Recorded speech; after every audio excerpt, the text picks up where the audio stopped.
Take two. We're back. Say hello if you're tuning in here with me on the live stream or on the replay. We're going to dive into this. Going to dive right in. It's coming through very, very clear for those that are at the phase of their journey where they are being called into service. Yet again, this isn't new. If you're resonating with this, if you landed on this video, I trust that you are called into divine service in some way, and this isn't your first time really committing to your calling, but there is an up-leveling that's happening. There is an expansion that's happening in the collective right now for divine feminines that are at the stage of the journey where they have done the inner work. So this is post dark night of the soul, post crucifixion, as my client would say inside Embody the Empress, which she's going through right now. Post crucifixion, post rebirth, you are called at some point to share your light with the world and to share your message with the world and share your magic with the world. And if you're on the divine feminine path and you resonate with this, part of that is going to be embracing your sacred femininity. And this is really a reclaiming of the ancient wisdom that has been suppressed and buried and forbidden for thousands of years. So it's really, I was sharing right before the last video, before this cut off, this is take two, that Spirit has been very, very clear, showing me all of the signs and different synchronicities regarding sacred femininity. And it's very interesting that a lot of these signs and symbols are perceived in present day as bad omens. And this because of the rejection and the of the sacred feminine.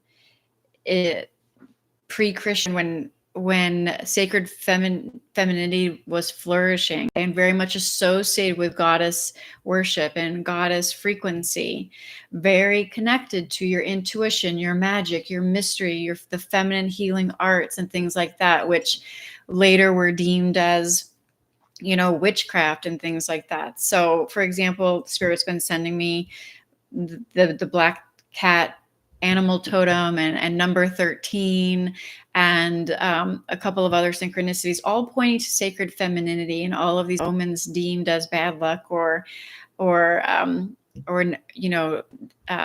deemed as not a good symbol, right? They've gotten a bad rap. And so what's being called right now in the collective is to reconnect to the magic within, to the mystery, to your sacred medicine, to your gift, to your truth, to your voice, really truly connected to your intuition, following and trusting on that guidance and allowing that to lead, coming from heart-centeredness and love versus fear, truly connected to the divine essence that is you, the goddess, the God essence, right? I love using the word goddess and interchangeably with God essence, because that's truly what we're pointing to. We're pointing to the essence of that which is you, which can only be experienced in the present moment right now as the love and as the awareness that is you. However, part of this human journey is that we get layered on top of us all of these falsehoods and untruths about who we innately are. And we think that we're this small little person that's making its way through the world and has all of these things to protect against and all of this. And it's very fear-based. It's very much running towards something that you think you need and trying to avoid something that you think is going to cause you pain. It's very much rooted in duality, which is the mental body, which is separation consciousness, which is rooted in fear. This is the journey to move from your head into your heart and activate the love that is within you. And activate's kind of like not the best word to you because you already are this love, but it'll feel as if you're being activated as the layers of falsehood peeled away. Okay. So right now, the energies are very, very supportive. I was talking to my mom a little bit ago about, when she was first drawn to, the book from Marianne Williamson, Return to Love, and it was 40 years ago. And I'm getting full body chills right now. And I was sharing with her 40 years ago, when you were tiptoeing around this topic and you were, teetering on this line of like opening up into heart-centered consciousness and love over fear. 40 years ago, the energy was not as supportive as it is now to collective, to be able to rise into this and fully embody this. Right now, where we're at in the collective, people are waking up all over the planet like dominoes, and this collective consciousness is rising as a result of each of us own divinity. And so the collective supports right now. Energies are very, very potent, especially at this time moving into 2025, the age of Aquarius, the huge paradigm shift that just occurred. If you're here, you probably already feel it. You're already feeling it, that you are shifting. You've already shifted timelines and you're moving into it's a whole new game you're playing now, right? New Earth is a whole new game. It's kind of like the backwards teaching, which I may touch on here in a minute. It's a backwards way of thinking. It's a backwards way of living and a backwards way of being based on what we were conditioned to believe as how we're supposed to make our way in the world, which is why you notice that like a lot of the rules that you used to play by don't work for you anymore. You can't make things happen like with your efforting. You can't push things forward. You can't, force things. You can't, muscle your way to success. You can't even figure things out in advance. It's like the whole linear process of planning and deciding and goal setting and stuff like that has all gone out the window as you anchor into heart-centered consciousness, because heart-centered consciousness, aka goddess frequency, aka sacred femininity, is rooted in your intuition. It's rooted in the unknown. It's rooted in the mystery. It's being able to embrace the unknown and embrace the mystery and being able to take inspired action from that place without the need to know, without the need to figure it out, without the need to see 5 moves ahead. It's totally backwards to the way that we were programmed. And it's going to be totally backwards to anybody in your environment that is still rooted in 3D consciousness and the matrix. They're not going to understand it. So don't try to explain it to anybody. Just focus on where you're at on your path, right? This is about a surrendering and a trusting to the unknown and the mystery and allowing the magic, the ancient wisdom that is you. This is coded within you. If you are on this right now watching this and you resonated with this live stream or my channel at all, this is coded within you. You are coded to wake up in this lifetime. You are on the ascension timeline. And right now, as we move into the 1212 portal, we're experiencing heightened energy as we move into 2025. Very much so. What you're going to see is a lot of people waking up now, just like a lot of people started to wake up 12 years ago in 2012. Now there's a whole nother wave of people that are going to be waking up. And what that means is you're going to see, if you're watching this, you're on the forefront of this, right? But you're going to see people waking up, and you're going to see some souls that have decided on this journey that they are part of the ascension timeline and they are on the bus to New Earth. There's one stop, New Earth frequency, centered consciousness. You are on that bus. You wouldn't be resonating with this and clicking on this and finding this if that were not the case. Then there's going to be those souls that are meant to wake up, but they haven't yet. And so they're going to be experiencing a lot of the tumultuous journey and the tower moments and the dark nights of the soul and the crumbling away of all the falsehoods and untruths that they have rooted their life and experience and existence on thus far. And there's going to be a lot of shit hitting the fan, so to speak, for them, but in a good way, that you're not You're no stranger to this process. You know that everything that you've went through has all served your highest and greatest good and led you to the moment that you are here right now as you move into your highest ascension timeline and a new earth frequency and living from your authentic truth. But it took some peeling away of layers of untruth and falsehood to get to that point. So you're going to see that happening for people. And then there are going to be those souls that incarnated right now during this time that have no intention of waking up in this incarnation. And that's their own soul journey, and that's their own soul choice, and there's nothing wrong with that. So this is why we're not coming from a place of judgment. There's no better or worse. There's just, it is what it is. It's a soul decision. It's what we came here to incarnate, to play in this reality.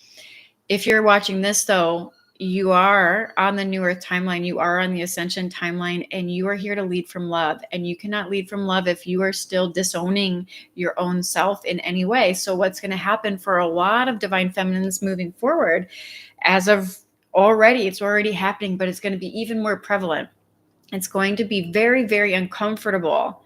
You're on the new earth bus, the ascension timeline, whatever you want to call it. It's going to get very, very uncomfortable to sell yourself short, to play small, to self-sacrifice, to put yourself last. You know, like all of this fear-based energy, any codependency, any validation seeking outside of yourself. This is about coming home to the truth of who you truly are, which is the divine essence and love and the divine presence that is here right now as you looking through your eyes, beating your heart, pumping the blood through your body. It is everything. You are infinite intelligence, which permeates all things. You are not separate from life. You are not separate from each other. We are not separate. We are one. And as you begin to awaken to your heart-centered consciousness, this is known intuitively. This is intuitive. This is not something that can be explained or conceptually figured out. This is living from the heart. Part of living from the heart, as I just shared on our sacred integration circle with one of the students inside Embody the Empress, because she's going through right now the void and dark night of the soul. Part of this process is going to be disentangling from the identity of the separate self. You know, that narrative, the past conditioning, belief systems, all of it, the conceptual reality that we create in the mind that we then live from. Okay. Like no longer identifying with that. So you fall into this phase on the journey, if you haven't experienced it yet already, as you move through dark night of the soul, and you go through your crucifixion, and then you have your resurrection and rebirth. But in between those two stages is a very limbo kind of void kind of energy where you no longer know who you are, what you are. Your desires are, you know, you don't have the same motivation. Like your ego is dismantling. That's all part of the process, which leads you into fully moving into your heart space, because it's first about a lot of everybody's journey unique. So I don't know if it happens this way for everybody, but the people that resonate here usually go through a similar process on the divine feminine journey. So that's why I'm sharing it. There's a dismantling of the egoic structures. And as that's happening within, it's also happening without. So you're going to see a dismantling on the physical plane, which is what a lot of people are going to be seeing as they're transitioning from 3D fear-based separation consciousness and awakening on their journey. But if you're watching this, you are a front runner. You are a trailblazer. You are at the front leading edge of this. You may not think that, because you may think that you still have like all of this processing and work to do. But I'm here to share with you that it's time. It's time to step into your full embodiment of your divine feminine essence, fully magnetizing in what you know is meant for you on a soul level, no longer trying to create from your egoic desires. It's funny because part of this process is as your egoic mind starts to get dismantled and you're no longer identifying as a separate sense of self, you will question all of the desires you used to have as well and be like, oh, do I even want that anymore? Like you won't have the same Motivation is really not what moves you anymore. So motivation towards all of your old egoic desires will die, and even your desires will subside when you're in that void area.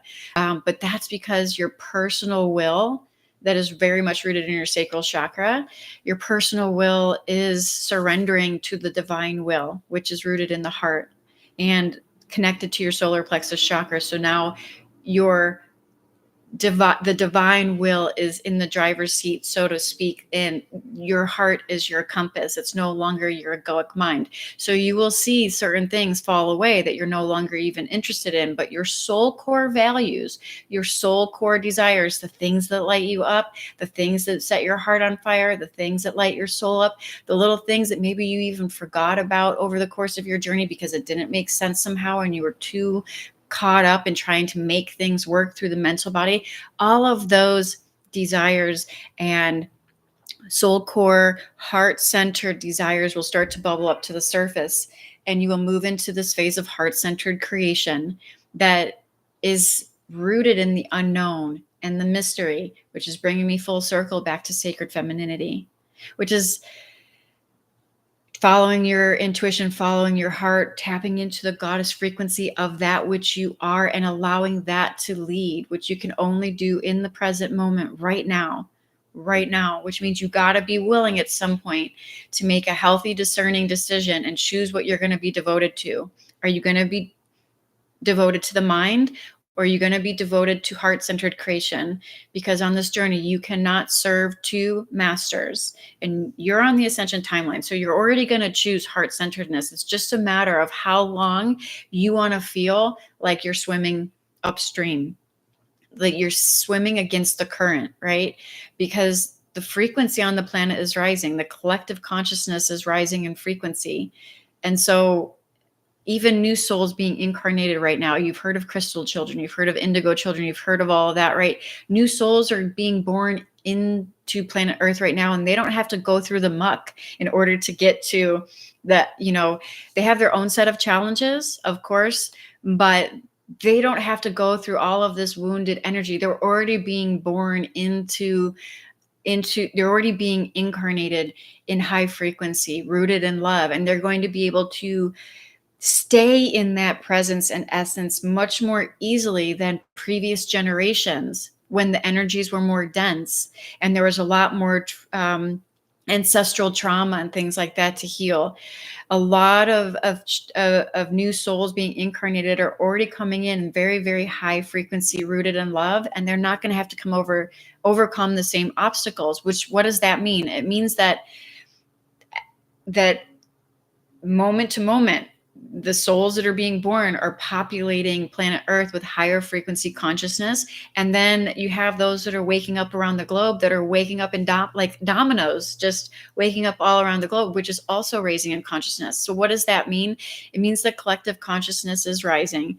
Planet Earth is going through an upgrade, and it's going to feel really, really difficult, like you're swimming upstream and like you're just swimming in a sea of resistance, if you're still focused on the external reality and fear-based consciousness. So things rooted in guilt, in shame, in resentment, in all of these things, in unforgiveness, all of these denser energies that down your frequency are going to be bubbling up to be purged and alchemized and released so that you can rise within your emotional body, within your physical body. You're moving into your light body, completely shifting. You may even be called moving forward to drink more water, eat cleaner foods.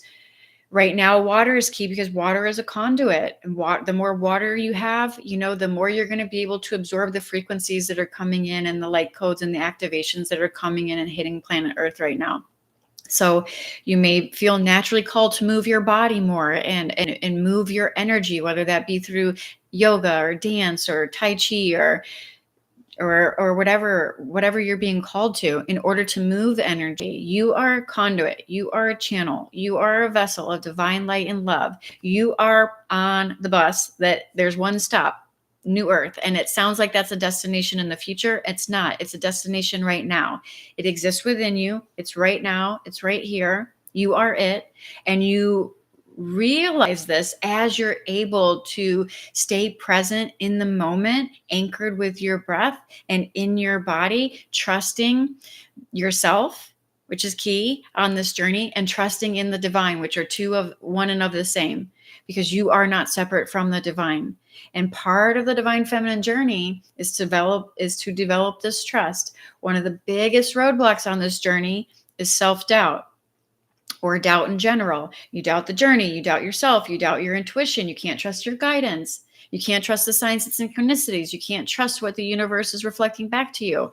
All of this is coming from fear-based consciousness. All of this is rooted in lack and scarcity and fear. And it's all an illusion that when you fully anchor into your heart and in the present moment, you are able to see, not with your eyes, but with the eyes of your heart. You're able to feel it. You're able to know it. It's not touchable. It's not tangible. Okay. So this is why, as you move into heart-centered consciousness, you're being like primed. It's going to feel like you're being primed by life to let go of the need to know, to let go of the next step. There is no next moment. There is only now. Living for the next moment is a trap of the egoic mind to keep you stuck in a narrative and a storyline that keeps you bouncing back and forth between past memories and future projections. None of that is now. Right now, life is speaking to you now. Love is experienced now, right? Even if you're having a memory of a loving experience, it's happening now. Everything is available to you now. And it seems very paradoxical. This is one of the biggest challenges moving forward, is being able to release control and know that as you surrender to the now and you live from presence, the next right action will be revealed to you. So a lot of people will think, God, I need to get to the next step. What do I do now? This is still the ego coming in the back door, trying to figure out what's happening.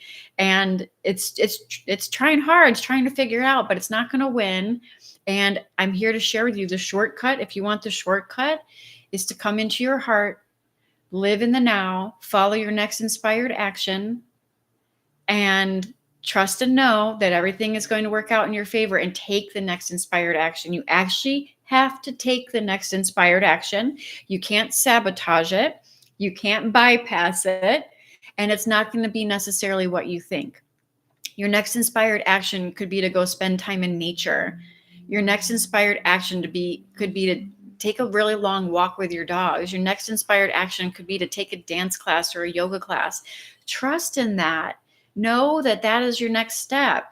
It's all going to unfold perfectly. So this is releasing the need to control, which is really just the ego trying to grasp the steering wheel, trying to figure everything out. When you're rooted in your sacred feminine essence, you trust your intuition. You are confident. There's a confidence that exudes from you because you're so anchored in the love that you are, that you become naturally bulletproof to things like rejection or perceived abandonment or anything like that, because you already know that there's no possible way you could ever abandon yourself, because you are the very love that you crave. You are the very safety and security that you crave. So it's impossible for you to be abandoned. It's impossible for you to be betrayed. It's impossible. You become naturally bulletproof, where you don't actually need anything outside of yourself in order to actually feel whole, complete, and lovable. And the paradox is when you don't need it, then you can have it. And so right now, the message is that any place you're hiding, any place you're playing small, any place you're self-sacrificing, any place you're putting yourself last, any place you're trying to fill up everybody else's cup and not fill up your own, any place you're people pleasing, any place you're stuck in codependent patterns, basically AKA wounded feminine energy. This is going to be brought to your awareness. It's going to be made crystal clear. It's going to get really effing uncomfortable, because life is showing you that there is a better path for you and a better way for you, better in the way as your highest timeline, your most authentic timeline, the one that is rooted in your unapologetic, magnetic, divine Empress energy. I talk about Empress energy all the time because the Empress is my favorite card in the tarot. Um, it is the embodiment of all the queen energy and the integration of all the queen's shadows. The Empress is the divine sovereign ruler of your life. She's fully anchored in her divine essence. She trusts her intuition. She knows her worth. She's unapologetic about it. She's not a yes woman. She doesn't overgive. She doesn't compromise her values. She has elevated standards, and she lives them. She embodies them. That's why my program is called Embody the Empress. There's a process to this. There's an inner alchemy that needs to take place. There's the moving from head to heart. There's the dark night of the soul. There's all the things. But ultimately, you're moving into embodying your divine Empress energy, aka your goddess frequency, aka the divine feminine, which is not even an archetype. It's not something you can do. It is the being of the love that you are. It is fully anchored in the presence. The Empress lives in the present moment. She's not stuck in narration. She's not stuck in storylines. I mean, this isn't bypassing. Let me be clear. There is a time and a place to allow emotions to surface, because that's all they want to do. They want to be experienced and surface. So this is not about repressing anything. This is about fully allowing everything, but knowing that you don't have to get trapped in it anymore. There's a total different level of awareness that comes with just naturally moving through life's cycles, which is the feminine cycles of life, death, and rebirth, right? Like there's a cycle here. You see it in nature, right? You see it in the seasons. You see it in your menstrual cycle. You see it in the moon cycles. There is a death and rebirth process. There are things falling away. And then there's things you're expanding into, which is the natural call of your soul to expand into more. And this may not feel like it when you're stuck in the void. Side note, if you're stuck in dark night soul, it's not going to feel like that. But there is going to be this natural inclination to expand again, to expand into more. And you don't even necessarily need to know what that more is. It's just a natural calling to expand to more. I was just sharing on another call that when you think of like this flower, it's natural to expand into more. Not that you're reaching outside of yourself trying to be needy or seeking validation. It's just natural to expand into more. When these flowers bloom, they don't bloom halfway. They don't just like bloom one little petal. No, they reach their full expression. They open. You've seen a rose open or a sunflower open. They don't just open a few of their petals. They open and expand into their fullest expression, which is what you are being called to do as well as a divine feminine. You will expand into your fullest expression and expand into more for the pure joy and fun of it, because you love it, because it lights you up, because it fuels your soul, because it sets your heart on fire. And you'll be naturally gravitating to the things that really resonate with you after you go through the phase of the things that don't resonate falling away and you losing a lot of your desires and motivation and stuff like that as you move through the void experience. And then you're going to have this rebirth where you move into your full embodiment of your goddess frequency, which naturally wants to expand. You are the universe. That's what the universe does. This goddess frequency is calling you forward. And depending on where you're at when you're listening to this, it's not going to be all rainbows and butterflies. I'm not going to sit here and say it's all rainbows and butterflies. It's not. There's certain phases of this journey where you experience things like ego death, and you experience like what appears as lack, or what appears as,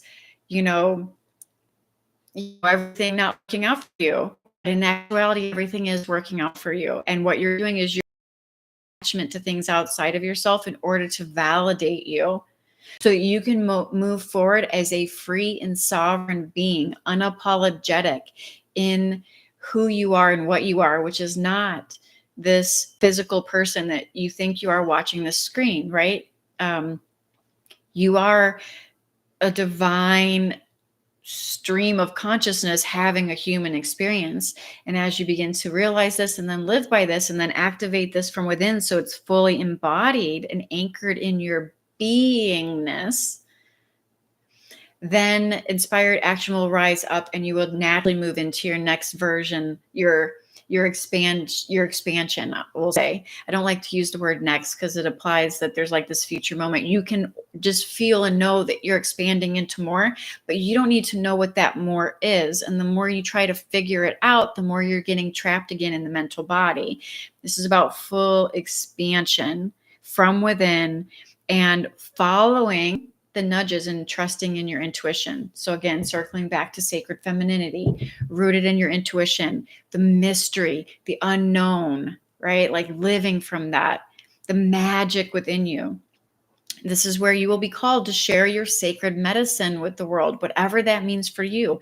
We are all divine channels. We are all love and light. And as you activate this from within you, the natural calling is to step out and to share this with the world in some way. And it doesn't have to be a career choice, although a lot of times it is with the women that are attracted to me, but it could also just be within your community, within your school, within your like whatever, within your family, being the light, being the love. When you go to the grocery store, it doesn't have to be like this career path, but oftentimes it is, because a lot of people are going to be called to be doing things that are more authentic with their truth. But that looks different for everybody. Everybody's truth is different. And you will know what it is for you because it'll just naturally unfold for you. And so sacred femininity, really embodying this unapologetically and opening to be the divine channel that you are. This is really activating your high priestess within, the one that is connected, the bridge between heaven and earth, the one that is connected to the divine source, infinite intelligence, whatever you want to call it, and allows that to channel through her, fully anchored in her heart, and then leading from that place. This is sacred feminine leadership. It requires trusting in the unknown. It requires the releasing the need to figure it out. It requires releasing control. It requires trusting in the divine guidance, trusting in yourself, trusting in life that is supporting you, taking the inspired action steps, the sacred masculine energy that needs to come in and take action when it is required, right? Sacred action is required. Otherwise, I wouldn't be here having this live stream with you right now. This was a sacred action. I had to like post it. I had to talk about it. I had to show up. You know, there's things that need to happen in order for me to fully be channeling and doing what it is that I love, that lights me up, that is meant to help whoever's supposed to hear this, right? Everybody has their own version of this, and you're being called to step into that if you're resonating with this, right? So I hope this resonated with you. I could talk about this forever, but what I am going to do right now, I don't have a caption yet in this, depending on when you're watching this. I will put a caption up as soon as I am not live. The caption is going to have a link to one of my High Priestess attunements and activations, so you can check that out.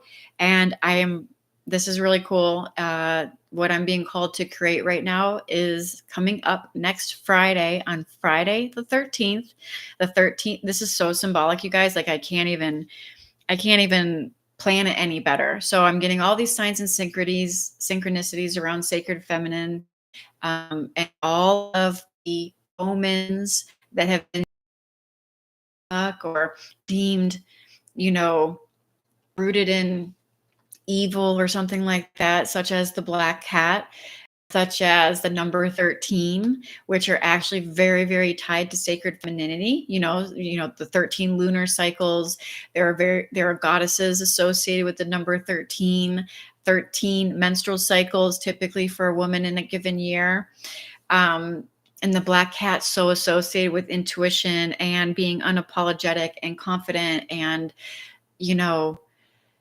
so all of these symbols are coming, and then I noticed that it's Friday the 13th next week. So apparently Spirit wants me to have a gathering for reclaiming the forbidden and forgotten ancient wisdom of the sacred feminine.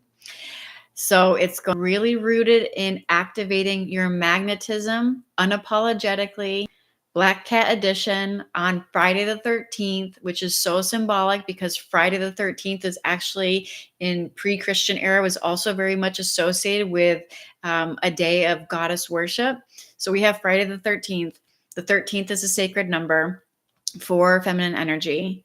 The black cat symbol has been coming to me, and this is just what's happening. So Friday is also the day of the week that is ruled by Venus, which, as you know, is very much associated with goddess frequency and also associated with the Empress in the tarot. So, I mean, you can't even like plan this any better. Friday the 13th, I'm going to be posting that in the caption. I'll also post it to the community tab. Caption's not ready yet. I'm getting that ready now. It's going to be a very intimate gathering. I think, I don't know. All I know is that this is what's happening, and it's going to be about really reclaiming the ancient sacred wisdom within you, the goddess frequency, and really reclaiming that forbidden and forgotten ancient wisdom of the feminine, and being able to step into your sacred feminine leadership magnetically and unapologetically in 2025. So I think I'll put all the details in the description below this video shortly after this is live. So check it out. I would love to have you. I trust that whoever's meant to be there is going to be there.